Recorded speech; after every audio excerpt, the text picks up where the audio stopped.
சங்கீதம் 76 நெகினோத் என்னும் வாத்தியத்தில் வாசிக்க ராக தலைவனுக்கு ஒப்புவிக்கப்பட்ட ஆசாபின் சங்கீதமாகிய பாட்டு.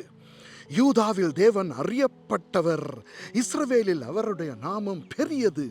சாலேமில் அவருடைய கூடாரமும் சீயோனில் அவருடைய வாசஸ்தலமும் இருக்கிறது. அங்கே இருந்து வில்லின் அம்புகளையும் கேடகத்தையும் பட்டயத்தையும் யுத்தத்தையும் முறித்தார். மகத்துவம் உள்ளவரே, கொள்ளையுள்ள பர்வதங்களை பார்க்கிலும் நீர் பிரகாசமுள்ளவர். தைரிய நெஞ்சுள்ளவர்கள் கொள்ளையிடப்பட்டு நித்திரை அடைந்து அசந்தார்கள். வல்லமையுள்ள எல்லா மனுஷருடைய கைகளும் அவர்களுக்கு உதவாமற் போயிற்று. யாக்கோபின் தேவனே, உம்முடைய கண்டிதத்தினால் இரதங்களும் குதிரைகளும் உறங்கி விழுந்தது. நீரே பயங்கரமானவர். உமது கோபம் மூழும் போது உமக்கு முன்பாக நிற்பவன் யார்?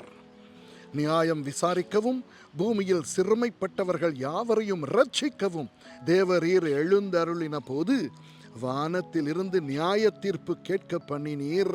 பூமி பயந்து அமர்ந்தது. மனுஷனுடைய கோபம் உமது மகிமையை விளங்க பண்ணும். மிஞ்சும் கோபத்தை நீர் அடக்குவீர். பொருத்தனை பண்ணி அதை உங்கள் தேவனாகிய கர்த்தருக்கு நிறைவேற்றுங்கள். அவரை சூழ்ந்திருக்கிற அனைவரும் பயங்கரமானவருக்கு காணிக்கைகளை கொண்டு வர கடவர்கள். பிரபுக்களின் ஆவியை அடக்குவார். பூமியின் ராஜாக்களுக்கு அவர் பயங்கரமானவர். ஆமென்.